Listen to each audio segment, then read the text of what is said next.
Where have you been for the last 6 years? Maynard asked. Do we have to do this now? Can't I come to the station later? Lisa pleaded. We can take you now, but your husband deserves answers, Maynard insisted. Kevin, I know you're angry I left, but this won't help, Lisa said, turning to me. I'm not angry you left, Lisa. I'm angry you came back today, I almost shouted, then sat down by the window as it started to rain. Mrs. Bryant, we've been trying to find you. Where have you been? Maynard pressed. I didn't know you were looking. I told Kevin not to, Lisa replied. He didn't. We did. So where have you been? Maynard repeated. First France, then Spain, Barbados, back to Spain, and now home, Lisa answered. This is not your home, I said, but Maynard cut in. Mr. Bryant, please stay quiet. Mrs. Bryant, you say you traveled but weren't on any passenger lists. How did you leave? Maynard inquired. A friend flew me from Farnborough to Nice, Lisa explained. I tuned out, staring at the rain. Our troubles began when Elliot started at Kingswood. Lisa wanted a lifestyle like the other parents, moving to Bath and vacationing in the south of France. I wanted to pay off the mortgage and save. Arguments followed, but we usually made up by bedtime. That changed after one dinner party. Henry, a guest and Elliot's friend's father, had too much wine and bragged about his hedge fund bonuses. He planned to buy a small GPS company in Farnborough with valuable land. The owner doesn't realize the land's worth millions more as residential property. He insists on selling the company to protect his workforce. So what's your plan, Henry? I asked. Henry smirked and leaned in. We'll buy him out at a price he thinks is fair. Then we create a holding company and transfer all the land, including the factory, to it. The factory will pay rent to the holding company and license fees to produce their own products. We'll sell the factory cheap, but with rent and license fees, they'll never make a profit and default. Then we evict them and sell the land for housing, making 20 to 30 times our investment in 2 years. And what about the workers? I asked, my voice growing cold. Every battle has casualties, Henry said dismissively. All for your bonus, you blood-sucking idiot, I retorted. Henry swung at me, missed, and crashed into the table, breaking plates and covering himself in cake. Lisa came in, alarmed by the noise, and I told her we were leaving. That was my last dinner party. Lisa still attended them, often with other men. She denied it, but I knew the truth. On Monday, I told Bob about Henry's plan. We knew the company and devised a plan to help. Bob took over the factory, sold the excess land, and gave the owner a fair price, much more than Henry's hedge fund would have offered. A month later, Henry's anger surfaced. Lisa came home from a party furious. You had to interfere, didn't you? You embarrassed me and ruined Henry's plan, she accused. Poor Henry. It's his bonus versus 100 jobs. No contest, I said, unfazed. Why make it difficult? I try to make friends and you insult them, she snapped. He was destroying jobs like our fathers. Have you forgotten where you came from? I challenged. I don't want to go back, she admitted, her voice trembling. She was ashamed of me. I knew I wouldn't be a millionaire like Henry. Our bed life deteriorated. Lisa handled school matters and joined a fundraising committee, spending more time in Bath. I immersed myself in work and stayed out of the house as much as possible. That year, we vacationed in Juan-les-Pins for the jazz festival.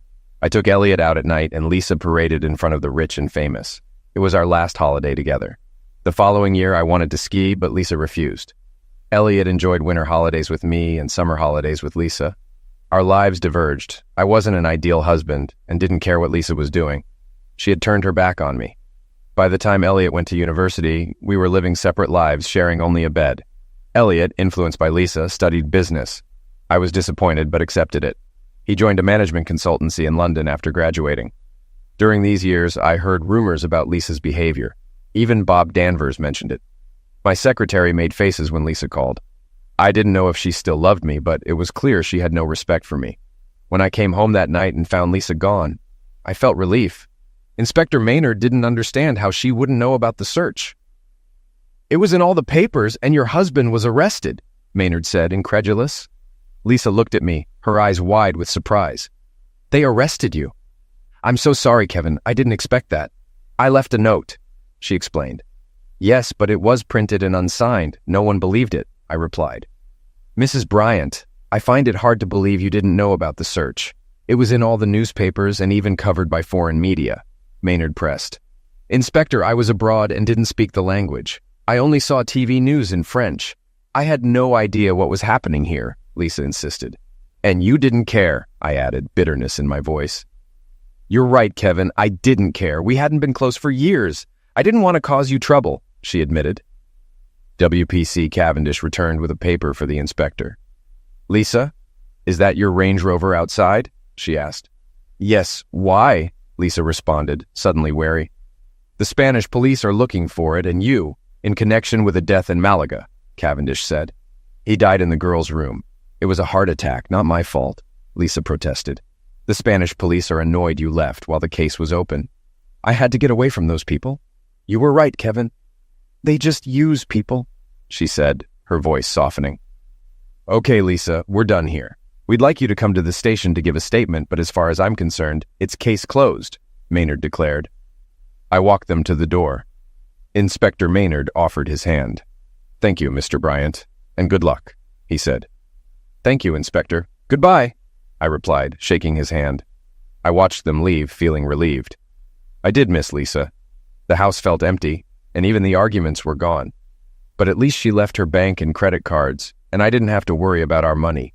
She also left her Mini, which I was paying for. The next day, I took her name off our accounts and surrendered her cards. I didn't report her missing, as she had asked. 10 days later, Elliot called, upset.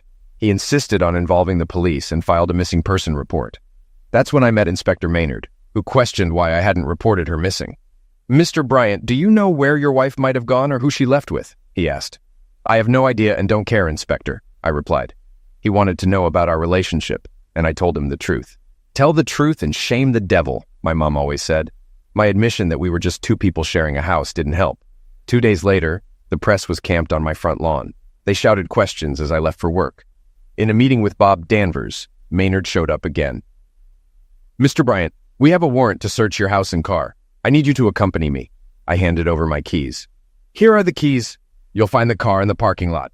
Now, Inspector, Mr. Danvers and I have business to discuss. Maynard surprised me by handcuffing me. Kevin Bryant, you're under arrest for the homicide of Lisa Bryant. You don't have to say anything, but it may damage your defense if you don't mention something you later rely on in court. Please stand and put your hands behind you. I did as instructed, and the other cuff was locked on my right wrist. I was led from the room, and Bob called out, I'll call the company lawyer. Don't say anything until he arrives. For 2 days, I was held at the police station, enduring multiple interviews. Following Bob's advice, I refused to speak without my solicitor. After 2 days, Maynard sought more time to question me, but my solicitor challenged him to show evidence of a crime. With no evidence, I was released. The press was waiting outside, snapping photos as I left for a cab. When I arrived home, I found the house and garden cordoned off as a crime scene. The garden gate was off its hinges and the front door was open. I took photos, then packed a case while a policeman supervised. The house was a mess, with carpets ripped up and diggers in the garden. I collected my clothes, then headed to a hotel. The next day, my picture was in the tabloids with the headline, Getting Away with Homicide. At work, I received applause from my coworkers, and Sally, my secretary, welcomed me back with a kiss on the cheek. Bob Danvers visited my office. Good to see you back, Kevin. How are you? I'm fine, but my house is wrecked, I said, showing Bob the photos.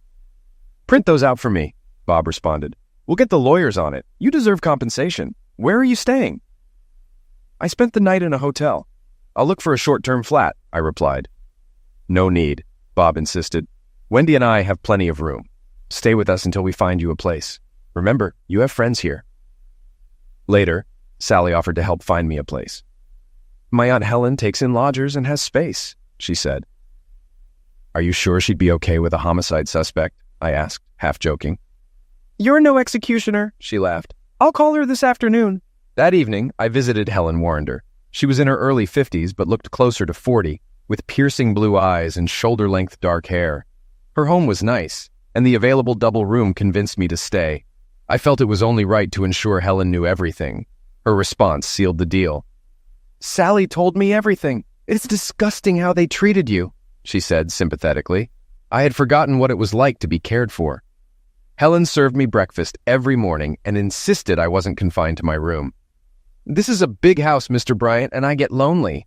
Just having someone else here is nice, she said warmly. Over time, I realized staying with Helen was better than living with Lisa, except for the lack of lovemaking, which resolved itself. One night, I found Helen panicking over a leaking toilet. I turned off the water, bought a new valve, and fixed it. Helen hugged and kissed me in gratitude. Feeling her body against mine stirred feelings, and she invited me to take her to bed. We undressed and had wild lovemaking. Later, I fetched us wine, and we had another round before she fell asleep. I left her to sleep, wondering what might have happened if I had stayed. The next morning, things were normal again. That evening, I invited Helen to dinner. "Kevin, last night was a mistake. It shouldn't have happened," she said apologetically. "But it did, and it was good, wasn't it?" I asked. "Yes, but it was wrong. You're still married, and I have someone," she replied. "You have someone? Then why last night?" I asked, confused. "He's old-fashioned and won't sleep with me until we're married. But it's been so long since I felt a real man inside me. I'm sorry, Kevin. It must never happen again," she explained. "Helen, if a man has the chance to make love to you and turns it down, I doubt his sanity," I said, trying to understand. "Regardless, we have an agreement, and I will marry him." "So last night must never happen again," she insisted. "I won't do anything you don't want me to do," I promised. I kept my promise, but during my 3 months with her, we had 2 more nights of passion, each followed by her guilt. The police occupied my house for over a month, and it took nearly 2 months to make it livable again. I had to replace much of the furniture, and the garden was a mess. "Looks like you haven't been celibate while I've been away," Lisa said, eyeing the new decor. "What do you mean?" I asked, surprised. "I see a woman's touch in the decoration, colors, and furniture. Not your choice," she pointed out. "I hired a designer. After the police were done, I had to refurbish or sell. Since I'd paid off the mortgage, I chose to refurbish," I explained. "Was it that bad?" she asked, genuinely concerned. "I can show you the pictures. They even checked under the concrete floor for you," I replied. "I never imagined anything like that. I'm very sorry," she said, her voice filled with regret. "It's water under the bridge now. We're divorced and free agents. That's all that matters," I said, trying to move on. "You keep saying that. How can we be divorced without me knowing? I never agreed," she said, confused. "You don't have to. You deserted me," I replied firmly. Once I moved back home, I decided to divorce Lisa. I was ready to forget her, as she had humiliated me while we were together and continued to cause problems even after leaving. My solicitor advised waiting to gather evidence that Lisa had left for good. 2 months later, he asked what I wanted from the divorce. "If you want all joint assets, it'll take longer since we'll need to show efforts to contact her. But a quicker option involves setting up a trust fund for her worth, up to half the assets," he explained. "I'll take the long route. I'm not in a hurry," I responded. Inspector Maynard found out about the divorce and had me come in for an interview, suspecting a motive. Despite the press always knowing when I was questioned, there was no evidence Lisa hadn't just left. The police had left plenty of work for me in the garden. I decided to design it, but still felt lonely. I joined a few dating sites and became popular, but most women asked if my wife would return, implying they suspected homicide. I had no problem getting lovemaking, but couldn't find anyone to live with. I looked at sites focused on casual hookups and found a profile of an 18-year-old girl named Jane. She was upfront, seeking financial help in exchange for exclusivity. I convinced myself contacting her would protect her from perverts. I finally set up a meeting at a university theater bar. When Jane arrived, she brought a friend. Jane was about 5'6", with slim hips, an ample bosom, and long, mousy brown hair. Her friend Abby was smaller with short blonde hair. Jane introduced herself and Abby, who took my picture with her phone. "Hi, I'm Kevin. Can I get you ladies a drink?" I asked. Jane wanted coffee, Abby wanted water. I got the drinks and returned to find Jane more relaxed. "Well, you've passed the physical," Jane said with a smile. "I could do with you." "You seem to have this figured out while I still can't believe I'm here," I admitted. Abby shot icy glances at me. "Are you married, Kevin?" "I can be very discreet," Jane asked. "I'm not worried about my wife. I'm worried about you. Are you sure you want to do this?" I asked, concerned. Jane looked angry. "Is that why you came? To talk me out of it?" She started to get up. I held her hands. "Please sit down. I was just checking. Now, what do you want from me?" I asked. "Well, you can start by covering this," she said, placing an invoice for her accommodation on the table. It was £360 for 10 weeks. I smiled, thinking Lisa would have spent that much on shoes. I wrote a check for the full amount to the University Estates Department and handed it to her. She was surprised. "The full amount? You do that for me?" she asked, astonished. "Yes, and I'll do it next term too, but there are conditions. You must cancel your ad and see no one else," I stated. "Of course, that's understood," she agreed. "Good. I'll cover your rent, food, books, and next year's tuition. In return, I expect you to focus on your studies and be available for social events, I said. Social events, huh? Never heard it called that before, Abby muttered. Jane, do we have a deal? I asked. Yes, we do, Jane confirmed. Great. Now, may I take you both to dinner? I offered. I'm not part of this deal. I'm just here for Jane's protection, Abby interjected. I appreciate that, Abby. That's why I'd like you to come. Consider it a thank you, I replied. We left and walked to my car, a Skoda, which surprised them. Jane asked if I could afford this. Of course I can. I wouldn't have offered if I couldn't, I reassured her. She was puzzled, as her dad also had a Skoda. I explained, I live according to my needs, not my means. This car is reliable and good value, leaving more money for important things. And I'm important, Jane said, looking pleased. I hope so. My wife left me, and my son moved to the city. They cost more than I'll spend on you, so don't worry, I concluded. We had a pleasant meal at an Italian restaurant in Bath. Jane talked about her family and her dislike of debt, instilled by her father. She hadn't told him what she was doing, as he believed she worked at the campus bar. At the end of the evening, we exchanged phone numbers, and I drove them back. The next day, I contacted a private investigator to look into Jane. I didn't think she was deceiving me, but I wanted to be sure. Meanwhile, I took things slowly, taking her out a couple of times a week. Despite my efforts to keep it casual, I was becoming attached. One Saturday, I took Jane shopping for clothes, then to a favorite restaurant and a nightclub. I had booked separate hotel rooms for the night. As we walked to our rooms, Jane held my arm and rested her head on my shoulder. Outside her door, I attempted to kiss her cheek, but she turned and our lips met. She kissed me back with passion. We need to talk, she said. We could, but I'd prefer my room. She opened the door and led me in, then sat me on the bed and went to the minibar. Shall we have a drink? She brought out 2 small bottles of wine and glasses. Kevin, I appreciate your help, but I thought we had a deal. We do, and I've kept my side, haven't I? Sort of, but you haven't let me keep my side. You cover my expenses, and in return, you get me exclusively. I enjoy going out with you and the dresses you buy. She unzipped her dress, let it fall, and stood before me in lingerie. I know you find me attractive, so why treat me like your daughter instead of your girlfriend? She sat beside me and held my hand. I'm just not used to this arrangement. I don't want you to feel like a hooker. I'm not a hooker. I'm in control of this relationship. If you're unhappy, we can end it now. I was trying to protect us both. I'm in my 40s and you're 19. What if you fall for someone your age? She sat on my lap and stroked my face. I don't like young men. I want a mature man like you. I really enjoy being with you and want you to ravage me. Damn right I do. We undressed and had passionate lovemaking. Afterward, we lay together, enjoying the closeness. I was struck by the difference between her youthful body and my own. Want to share a shower? She asked. Try to keep me out. We showered together, kissed and cuddled. Back on the bed, we snuggled. Did you really choose me? I asked. Of course, you weren't the first candidate. Many wanted me, but you wanted to look after me. One man wanted to inspect me first. You just helped me, Jane said, her voice sincere. Don't say it like that. It makes it sound like I'm paying for lovemaking, I replied, a bit uneasy. I know you don't see it that way. That's why you're special. And I fancied you. You were so charming at dinner. I've wanted to be with you since then, she said, hugging me. How did you see our arrangement? I asked, curious. I wanted to protect you. I desired you, but only if you wanted to be in my bed, she explained. Well, I do. So no more separate rooms, I said. We spooned and fell asleep. I woke to Jane talking. Thanks for a wonderful night. How about a big kiss? She wasn't on the phone. She kissed me, and we had lovemaking again. Afterward, I showered and returned to my room for clothes. We went to breakfast with my arm around her shoulder.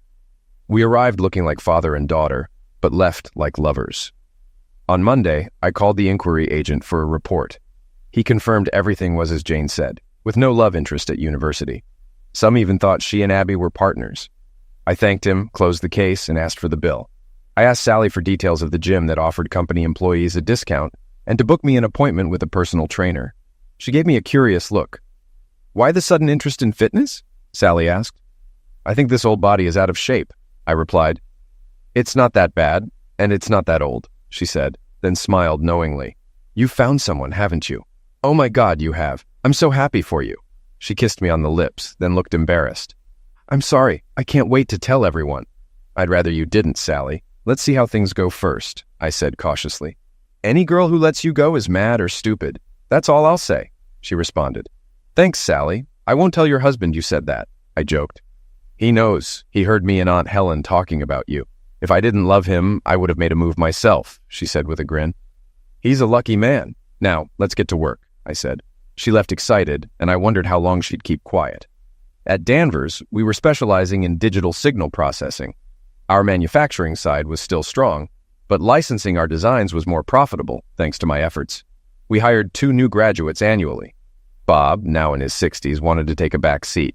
After a session with the personal trainer, Bob came into my office. You look like you've run a mile, Bob said, chuckling. 3, actually.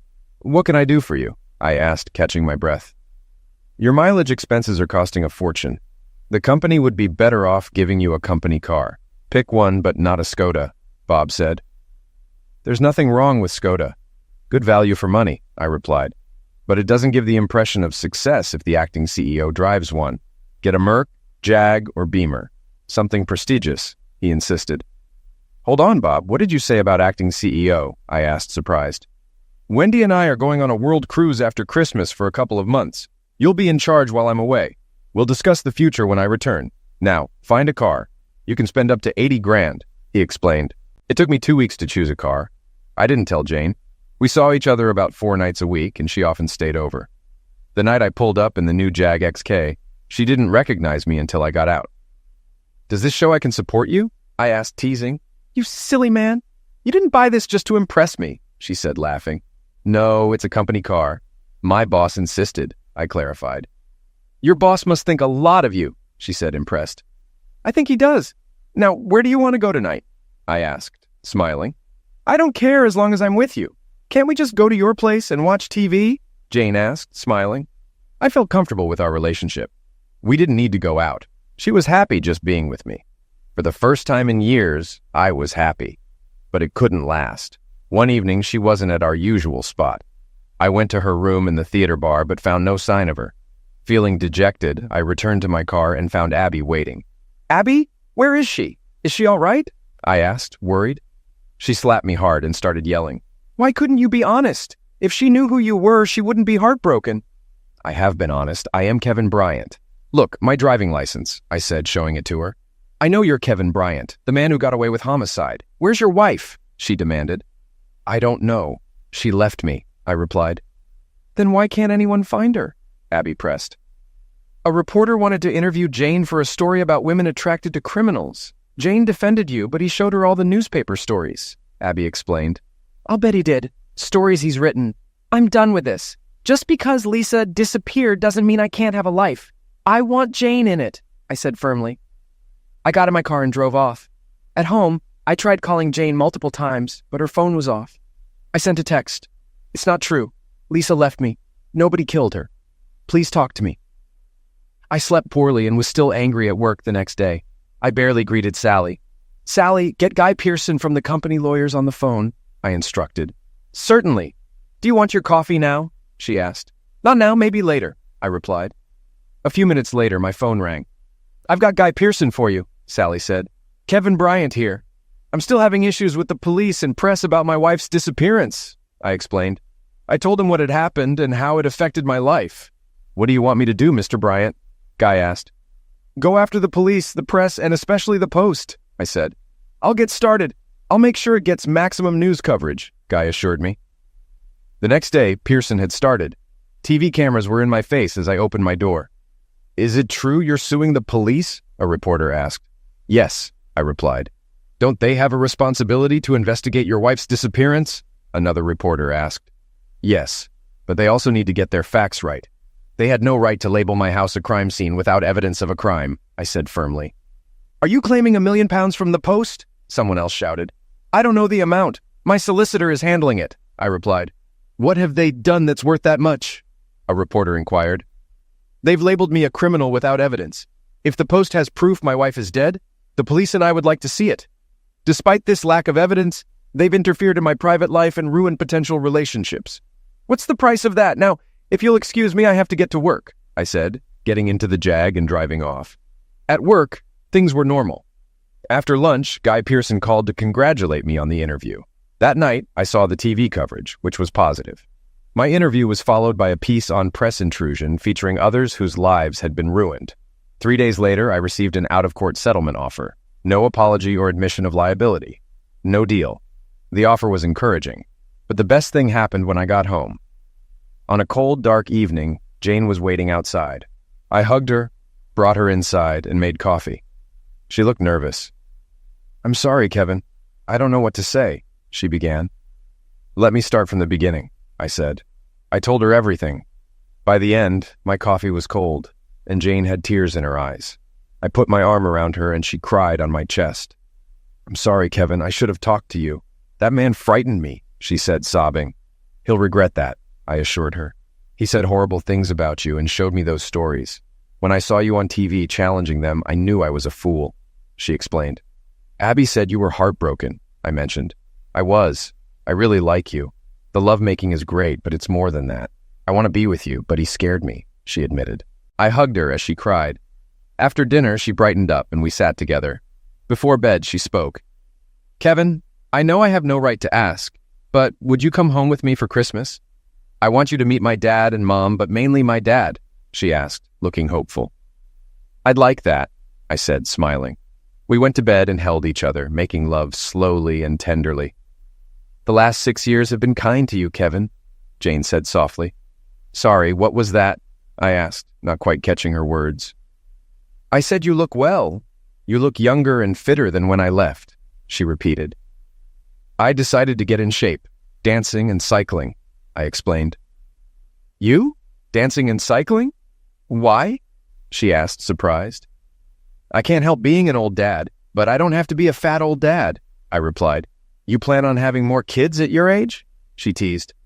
"I'm 48, not 84. Charlie Chaplin had kids at 82, I said. "But he had a young wife. Are you thinking of getting a young wife?" she asked, raising an eyebrow. "Oh my God, Kevin, you didn't get a Russian bride, did you?" she joked. She still hadn't learned her lesson. I was about to respond when the doorbell rang. It was my son, Elliot. "Hi, Dad. Is she still here?" Elliot asked as I let him in. "Yes, she's here," I replied. Elliot turned to his mother. "Elliot, how are you, darling?" Lisa asked. "Not that you care. You disappeared for 6 years and expect everything to be the same." "People move on, Mom, but I always loved you," Elliot said, his voice filled with emotion. "Just not enough to let me know you were alive," Lisa responded, hurt. "What makes you think I wanted to?" I added, unable to hold back. "So where have you been, Mother dear?" Elliot asked, his tone dripping with sarcasm. "She's been running a Spanish bordello," I interjected. "Madam Lisa." I wasn't helping, so I left them to it. Jane and I quickly got over our little upset, and she moved into my house using Elliot's old room. We drove to Doncaster, stopping for bad food along the way, and arrived at my hotel in the evening. "What are we doing here? My parents will be upset if we don't stay with them," Jane said. "I booked a room as insurance. Your parents will be happy to see you, but maybe less thrilled about me," I explained. "I'm sure they'll love you, but some insurance isn't bad," she agreed. We checked in, and Jane helped me unpack. "This executive double room is nice. We'll have to come back and try it out," she said with a wink. We drove to a semi-detached house on the outskirts of town. Jane's dad, a man in his 60s with thinning gray hair, greeted us. "Dad, how are you?" Jane exclaimed, hugging him. "I'm fine, darling. This must be Kevin. Come in, let me get a look at you," he said, shaking my hand warmly. "You're welcome, my boy. Jane's told me a lot about you. Come meet the wife." Jane's mom, about my age with shoulder-length blonde hair, greeted Jane coolly and looked past her at me. "Who's this?" she asked. "Mom, this is Kevin. He's a friend and we're sharing a house," Jane introduced me. "Sharing a house or sharing a bed?" her mom asked sharply. "Jane has her own room, Mrs. Draper," I said, offering my hand. She ignored it. Jane held my arm and rested her head on my shoulder. "Can we offer you a drink and some food?" asked Jane's dad. "I'd love a coffee, please, Mr. Draper," I replied. "Call me Derek, and this is Linda," he said. "I'll have a coffee too, Dad," Jane added. Derek laughed. "She takes after her father, Kevin. She loves good coffee." "I know. That's how we met. At the only good coffee place on campus," I said. I liked Derek. He had a good relationship with Jane. Linda was different. My charm didn't work on her, and she was always cool towards me. Christmas was pleasant, but just before New Year's Eve, a TV review of the year changed everything. This was the month when businessman Kevin Bryant took his fight for justice to the courts, claiming persecution by the police and the press, the reporter said. Linda Draper covered her mouth. "Oh my God, you're him, aren't you? Kevin Bryant, the man who got away with crime?" "No, Linda, I'm Kevin Bryant, the man whose wife left him," I corrected her. "The Post says you killed her. There's no smoke without fire. My daughter is dating a criminal," she said, horrified. "Linda, Kevin's our guest. I'm proud to live in a country where a man is innocent until proven guilty. They can't provide evidence that his wife's dead," Derek said, trying to calm her down. "You knew and didn't tell me. I've had a criminal under my roof," Linda shouted. "Technically, it's my roof, and I'm happy to have Kevin here," Derek replied firmly. I stood up. "Derek, I'm sorry, but my presence is causing problems. I'll get my stuff," I said, heading upstairs. Jane looked pained as I left. Derek and Linda were still arguing when I came back down. Jane was with me. "I'm sorry, Mom. If Kevin isn't welcome, neither am I," Jane said, her voice trembling. Derek apologized for his wife. I told him where we'd be and to call if things changed. Jane joined me and we left. At the hotel, Jane and I had some of the best lovemaking ever. The next day, I invited Derek and Linda to dinner. Derek came without Linda, and that set the pattern. Derek was willing to give me a chance, but Linda never accepted me. We never stayed in Doncaster again, but I made sure Jane could visit her dad. Derek and I became great friends, and he encouraged Jane to go on my annual skiing holiday. 2 weeks in Closters at a client's ski lodge were heavenly. Jane learned to ski quickly and rejected offers from ski instructors, preferring to stay with me. We enjoyed quiet evenings by the fire. While there, the press arrived, covering Charlie and the young princes. Jane didn't understand why I found it funny, thinking of Lisa's desire to mix with the jet set. While Bob and Wendy were on their cruise, I handled client entertainment, always bringing Jane as my hostess. She charmed the clients with her youthful good looks and understanding of business. When Bob returned, he was pleased and invited us to dinner to discuss his plans. Bob was impressed with Jane. "How did you meet her?" he asked. "On a scouting trip at the university." It was the first time I lied to Bob. "She acts mature for her age. How old is she?" he inquired. 20, I answered. "And you're what, 48? The age gap doesn't cause problems?" he asked, curious. "No, Bob, I have more in common with Jane than I did with Lisa," I replied. "Well, you look happy," Bob noted. "I am, Bob. It may not last, but I'm happy now," I admitted. Bob discussed his plans. "Our production side doesn't make much money. Your division, design and development, is the cash cow. Your last development makes more in a week than production in a year." "So, do you want to close production?" I asked. "No, but expanding manufacturing doesn't make sense. Investing in design and development does." "What's the biggest growth area?" I asked. "Digital signal processing. We're close to a marketable design." "I want you to expand that division, especially in DSP chips. I want you to run it while I focus on manufacturing and cut my time to 3 days a week. There will be an increase in salary," Bob said. In the taxi home, Jane cuddled up to me, her head on my shoulder and hands on my arm. "Did I hear correctly back there? Was my man just asked to take over most of the business?" she asked, surprised. "If by your man you mean me, then yes," I replied. "That's so cool. You must be really good at what you do," she said. "I'm good at some things," I said, taking her in my arms and kissing her. After we broke the kiss, she smiled. Some things go without saying. Lovemaking was always outstanding after entertaining clients. That night, she looked at me with pride. "I am so proud of you," she said, making me feel a surge of confidence. The police compensated me fully for the damage to my property and reputation. The Post grudgingly paid £500,000 and issued a reluctant apology. Jane suggested using the money for the Kevin Bryant bursary for promising engineering students. With Jane living with me, I covered her tuition fees, reminding me of our arrangement. By spring, I felt better than ever. My exercise regime helped me lose weight and develop a fit physique. Sally, my PA, noticed. "I'll say one thing for that young lady of yours. She's good for you," Sally remarked. "What do you mean?" I asked. "Look at you. You look 10 years younger. If having a younger partner does that, I'm getting a toy boy," she teased. "Exercise and eating well helped too. But Jane was the inspiration," I explained. "Whatever she's doing, she should keep it up. People were worried about you the last couple of years," Sally said. "Don't worry, Sally. She'll probably go home for the holidays, and I'll be back to my old self," I replied. If she's smart, she won't leave you alone for long, Sally added. Over dinner, I asked Jane about her holiday plans. I was going to ask if Danvers hires students for holiday work, she said. Normally, we hire engineering students. Are you looking for a job? I thought you'd go home, I said.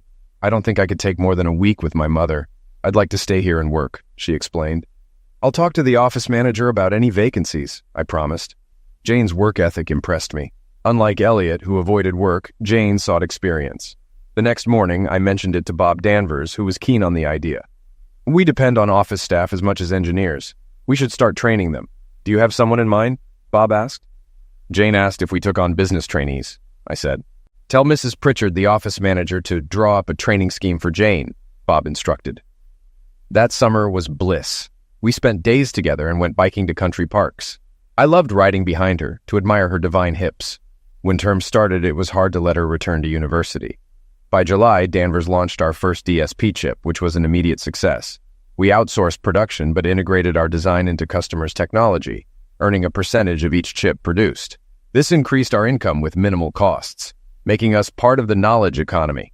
We hired more graduates and started our next project.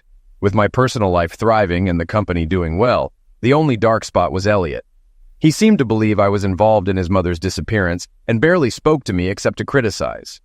He was serious about a girl and planning to marry, but I had never met her and doubted I'd be invited to the wedding. A loud voice brought me out of my thoughts. Do you have any idea of the damage you did? Elliot was losing his temper with Lisa. I know about the police investigation, but that wasn't my fault, Lisa responded defensively.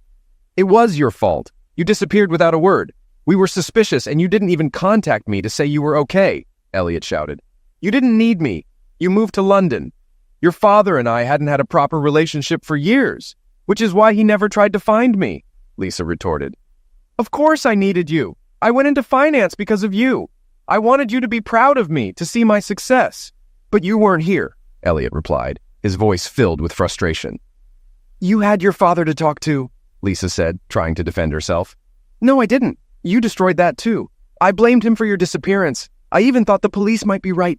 I've hardly spoken to Dad since you left, Elliot admitted, his voice breaking. Oh, darling, you can't really believe your father killed me, Lisa started to cry. I didn't know what to believe. I had no one to help me. I even tried to stop him from divorcing you, Elliot said, his voice softening. How could he divorce me without my knowing about it? Lisa asked, bewildered.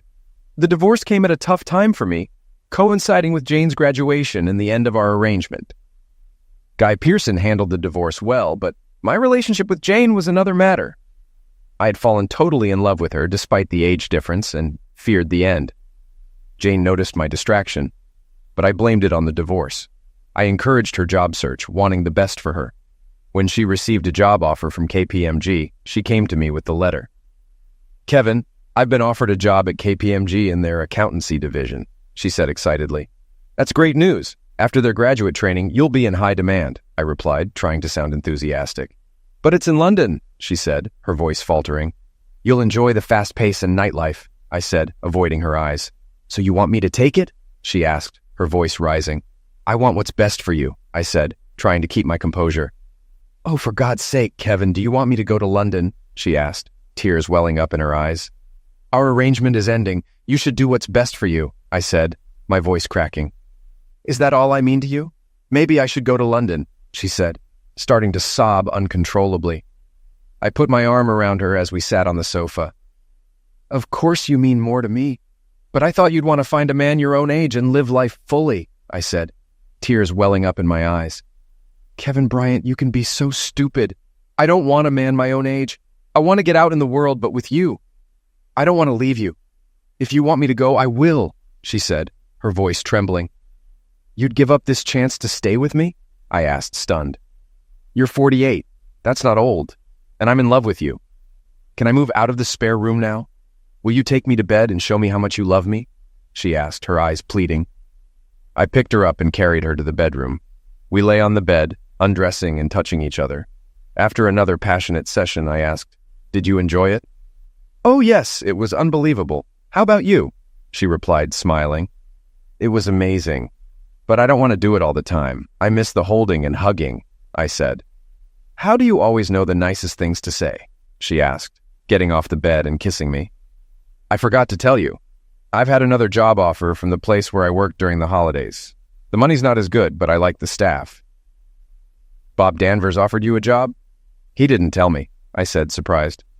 Yes, and I think I might take it. The guy who runs the design and development side is a real hunk. I could go for him, she said, teasing. You're really going to work at Danvers and stay with me? I asked, hardly daring to believe it. I've wanted to stay with you since our first Christmas. I can't wait for you to be my boss. You could punish me if I did anything wrong, she said, giggling. I couldn't believe my fears were groundless, and the wonderful girl I loved was deeply in love with me. For the first time, I felt urgency about finalizing my divorce. I trusted Guy to handle it, but was surprised when he said I'd have to go to court to explain our efforts to find Lisa. Guy said it would be easier if I set aside half my assets for Lisa to claim. No way, Guy. She abandoned me and left her bank cards. It's been 3 years, I protested. Sorry, Kevin, but you'll have to go before the judge, Guy insisted. So I ended up in county court explaining our attempts to find Lisa. 3 years of advertising wasn't enough.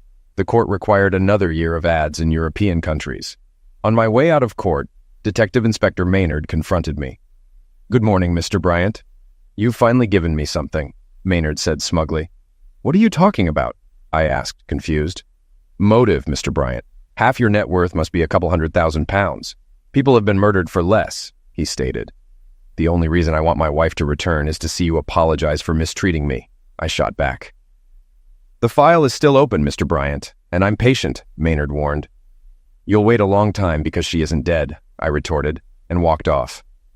The next year was spent advertising in Britain and Europe, but we got no response from Lisa.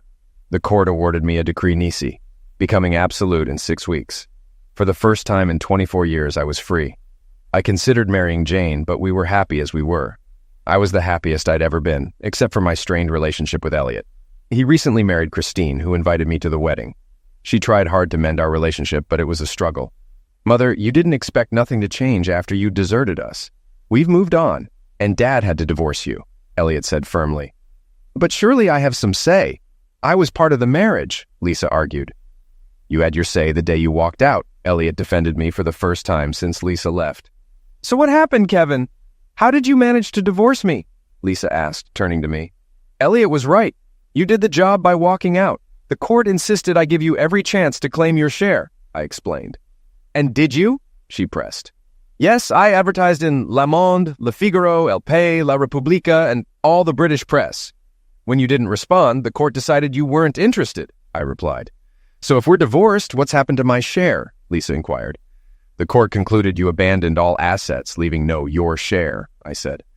I put 21 years into our marriage, and now I'm left with nothing, she sobbed. You trapped me in this marriage and gave it little more than 11 years. Since Elliot went to that school, you became dissatisfied with me. You had your share in clothes alone. There are still thousands of pounds worth of clothes and shoes upstairs. Take them whenever you want, I said, trying to stay calm. Lisa sat down sobbing, rocking back and forth. I exchanged glances with Elliot. Eventually, the crying stopped, and we could talk again. Why did you come back, Lisa? I asked gently. I was in trouble. You were right about those people, Kevin. They used me. I left with Henry, who only wanted me to get at you. Once the police and press lost interest in you, he ditched me. An older man took me to Barbados, but after a couple of years, he replaced me with a younger woman. I hitched a ride to Spain and ended up in Malaga with a nice Englishman who turned out to be a criminal. When things went bad, I ran back to the only place I knew I'd be safe. I came back to the only man I've ever loved, she confessed. And you expected me to welcome you with open arms? I asked, incredulous. No, I knew you'd be angry. But I hoped we could salvage our marriage. We loved each other once.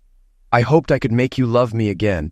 But now I see there's nothing left to salvage, she said, her voice breaking. Yes, I am angry. We loved each other once, or at least I loved you. Even though you trapped me into marriage, I still loved you. I would have married you anyway. I loved you until you sided with that parasite Henry against me. Then I realized I was just a meal ticket to you. After that, I didn't care what you did. Oh, Kevin, you were never just a meal ticket. I've loved you since school. Yes, I got pregnant on purpose because I was scared I'd lose you once you got a job. I wanted you to use your abilities better. I looked at people like Henry and thought, my Kevin is smarter than you. But You stuck to your principles and worked for that small electronics company instead of making real money. When I tried to make you see that, you turned your back on me. I tried to get your attention by dating other men, hoping you'd challenge me. But you didn't. So everything was my fault? Even when you were cheating, it was my fault? No, Kevin, I was wrong. I thought success was all about money, but it's not. Look at you, still living in the same house, happy. I could have been happy too if I hadn't obsessed over you becoming a millionaire like we dreamed. Elliot just looked at Lisa and laughed. You really don't know, do you? He said to Lisa. Of course she didn't know. No one would have expected it. I certainly didn't. When Bob Danvers walked into my office and laid the paperwork on my desk, it took me a couple of readings to understand. A large telecom company had made a bid for Bob's company, offering way over the market price. I had 2 questions. Are you going to take it? And what does this have to do with me? The deal depends on you signing a 5-year contract. They know you've generated most of the income and want you to stay. They're offering a huge salary and bonuses. Are you going to sell? I want to enjoy retirement with Wendy. This deal provides an excellent retirement package. I sense a but coming. You know me too well. The but is about the production side of the company. You transformed this company, but I founded it with a focus on production. The new company doesn't want that. They want your side of the business. They'll likely close or sell off the production side in a year or 2. I've known those workers most of their lives. I can't do that to them. So you won't sell, and I won't get a banker's salary. I can live with that, but I don't want to work forever, Kevin. I want to retire. No. I need an alternative buyer who loves this company and will look after the workforce. That's when it clicked for me. Hold on, Bob. I don't have that kind of money, and I doubt I could raise it, I said, feeling overwhelmed. Bob waved the bid documents at me. These people are offering way over the odds. If I can guarantee the production side keeps going, I'll sell for a market valuation and keep 15%. The income could top up my pension, he explained. So I'm supposed to raise 85% of the company's worth? I don't see it, Bob, I replied, skeptical. Bob got excited. Yes, you can. I've talked to the bank. Use your house, which is worth $400,000, and another $100,000 as surety. The bank loans you the money to buy the business. Once you own 85%, you transfer the debt to the company. The bank pays me, and the company pays back the bank over time. You won't end up with a mortgage. Talk it over with Jane tonight. She'll confirm it's legit. The bank will send someone tomorrow at 2 to discuss it. Bob knew me too well. He knew I couldn't turn it down. As he left, he called out to my PA, Sally. The future owner of the company could use a coffee, he said. When Sally brought the coffee, I was still pacing, trying to take it all in. She put the coffee down. Is it true, Kevin? Are you buying the company? She asked, excitement in her voice. It looks like it, Sally, I replied. I'm so pleased, she said and kissed me. I can't wait to tell everyone. They've been worried about what happens if Bob retires. Don't tell them yet, Sally. Wait until the deal is confirmed, I cautioned. Jane and I discussed it over dinner, and she confirmed everything Bob said was true. It seemed like free money to me. So, Jane explained. Basically, when you transfer the debt to the company's value falls accordingly. The profit will drop due to servicing the debt. But with rising profits, you won't notice. As the debt is paid off, the company's value will rise. It's not free money, but it protects you if the company fails, she said. That year, I got divorced and became the owner of the company I'd worked for. Bob and Wendy went on another world cruise to celebrate. Sally was right. When we announced the deal, the shop floor cheered, and many employees shook my hand. So what's so funny? Asked Lisa. You keep going on about Dad not being a millionaire.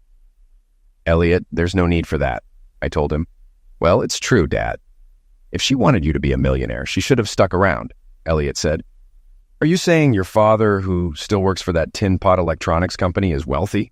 Lisa asked, incredulous. First, that company is a leader in the knowledge economy, selling know-how worldwide. Second, he doesn't work for Danvers Electronics. He owns it. He's a millionaire, at least on paper, Elliot declared. Lisa was visibly shocked. She just sat there, mouth open. Eventually, she looked at me. But you still live in this house? Why, when you could afford something better? She asked. The house suits me fine. I don't need anything bigger, I replied. And you still drive that old Skoda? She inquired. No, I drive a Jag now, I said. Elliot said he had to go, and for the first time in more than 6 years, gave me a hug.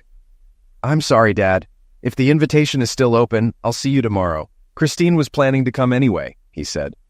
Of course it's still open, but you've blown your chance of being best man, I joked. We laughed and I walked him to the door. He checked if I'd be okay with Lisa. I assured him I was fine. I went back inside and found Lisa inspecting the house. She picked up a photo of me with Jane. Who's the girl, Kevin? She asked. That's Jane Draper, I replied. I don't think I know any Drapers, she said. No, you don't, I confirmed. From this picture, she looks like your girlfriend, she noted. No, she's not my girlfriend, she's my... I hesitated. Kevin, have you gone mad? She looks young enough to be your daughter, she exclaimed. After divorcing Lisa, I wasn't in a hurry to marry again. Jane never mentioned marriage, and we were content as we were. We lived like a married couple, so without children, there seemed no need to change things. Our life together was blissful, and we had no money problems. One night, Jane surprised me with her feelings. Kevin, would you like us to have a baby? She asked, catching me off guard. I hadn't thought about it. Don't you think I'm too old for that? I asked. No, you're young for your age, and I want a family, she said. I got out of bed. I don't want to bring fatherless babies into this world, I said. As I walked around the bed, I saw her face drop and tears form. I knelt beside her. Jane, will you marry me? I asked. She looked puzzled, then smiled as she realized what I meant. You mean we can start a family? She asked, hope in her eyes. Only once we're married. So, will you marry me? I repeated. Yes, you know I will, she said, tears of joy streaming down her face. She pulled me back into bed. The next day, we went to the jeweler's. Jane tried to involve her mother in wedding planning, but despite an apology, her mother still believed the post and thought I was an executioner. Her father was thrilled and offered help. Jane delayed setting a date for a few weeks, puzzling me. Then she presented a document listing all my assets for a prenuptial agreement. I challenged her. Why a prenuptial? What do you have to protect? Nothing, Kevin, but you do. I want people to know I'm marrying you for love, not money. If we break up, I don't want anything I didn't contribute. I'm not having it. What's mine is yours. I love you. That's why I want this. I want everyone to know I'm marrying you for love, not money. I don't care what people think. I want to marry you. Prenuptials aren't legally enforceable here. I know, but the court will consider what we each brought to the marriage. I don't want to argue. If we don't do this, I can't marry you. Reluctantly, I agreed. After signing the agreement and listing my assets, Jane set the date. Elliot reacted predictably, accusing Jane of being after my money. When I asked him to be my best man, he laughed and doubted he'd even attend the wedding. Bob Danvers eagerly accepted. The last thing I expected was Lisa's return. Jane is 24, we're in love, and I'm marrying her tomorrow. So it's true. There's no fool like an old fool. What do you mean by that? You become wealthy, and a pretty young woman wants to marry you. She's after your money. We've been together for over 5 years. If she was a gold digger, she had plenty of time to trap me. We have a prenuptial agreement that excludes my current assets from any divorce settlement. If she leaves, she won't be better off than when I met her. That was her idea. So you're getting married, and I have nothing to show for 21 years of marriage. I'm supposed to accept that while you give everything to a young bimbo? I'll contest the divorce settlement. Go ahead, but you're not going to because you need my help. Your posh friends don't want to know you, and you dumped the others when you left me. The only experience you have is being a wife and stay-at-home mom. You might have some cash, but nowhere to go and no one to turn to. You're an old hooker who never saved a dime. You're as useful as jugs on a pig. Lisa sat with her head in her hands, sobbing. Yes, you're right. I've been a fool, and now you hate me for it. I'm really sorry, Kevin. Stop it. I don't hate you and never have. I never said I wouldn't help you, but I will expect something in return for my help. After explaining what I wanted from her, I made some phone calls. First, I booked Lisa into a hotel. Then I called Derek Draper. Derek, how are you? Couldn't be better, son. What can I do for you? You're not planning a last-minute stag night, are you? No, nothing like that. Is Linda with you? Oh, yes, but she's not planning to come to the wedding. She's going shopping instead. Well, I might change your mind. If I give you details of the shops where I have an account, do you think you can get Linda to buy a new outfit for the wedding? I can get her to the shops if you give me something that will get her to the wedding. I explained my plan, and he agreed to help. I then contacted several journalists, inviting them to the wedding reception, except for the Post. I had a disturbed night, feeling apprehensive. By morning, I was excited when Bob Danvers arrived. "Come on, Kevin, I'm taking you out to breakfast." We went to a local hotel and discussed the day's plan. Bob asked if I had any worries. "I don't think so, Bob. Just Jane changing her mind and Lisa." "Jane adores you. Why worry about Lisa? She walked out on you." "She's back. She just turned up yesterday. She didn't like that we're divorced and that she got nothing out of it. I think I've worked out a deal with her. I'm worried about spoiling Jane's big day." I explained my plan to Bob, and he agreed to handle Lisa while I was on my honeymoon. We got ready and went to Audley Manor. Everything was going well. The press arrived early, and Bob told them to stay out of sight until the reception. Guests started arriving, and Bob and I took our positions. As the seats filled, I saw Linda Draper waving at me, beaming and showing off her outfit. I gave her a thumbs up. The wedding march began, and Jane walked down the aisle with her father. She paused when she saw her mother in the front row, then continued to my side. "How did you get my mother here?" she whispered. "Tell you later," I whispered back. The service began, and I was nervous during the "speak now or forever hold your peace" part, but everything went smoothly. When Jane lifted her veil, I restrained myself to just a kiss. During the photographs, she squeezed my arm. "All right, how did you get Mum here? And when did she get that outfit? I've never seen it before. There were some unexpected developments yesterday, and I had to make some changes. It might take some attention away from our day." "I don't care. I've got you, and my mom and dad were here to see it." When the photos were taken, we returned to the hall for the reception. After the meal, Derek made a speech about his daughter and welcomed me into the family. Bob Danvers, as best man, gave a humorous speech. Then it was my turn. I shared how I met Jane and expressed my love for her. Then I addressed the crowd. "I know Bob has thanked everyone for coming, especially those who traveled far. But there's one person who hasn't been mentioned. Ladies and gentlemen, please welcome Lisa, my ex-wife. She has come a long way to be here today. Lisa, please stand up." Lisa stood, and the press surrounded her, shouting questions and taking photos. After a minute, I intervened. "Gentlemen, remember this is Jane's and my wedding. Please leave us to continue our celebrations. Mr. Danvers will provide her contact details," I said firmly. The hall was filled with shocked faces, but things soon returned to normal, and the party continued. Jane and I left for the hotel as we were flying to St. Lucia the next morning. This night was special. I was welcoming my new wife to our bed. I was ready first and waited for her. She emerged from the bathroom, walking deliberately, dressed in a white lace basque, white stockings, and her wedding shoes.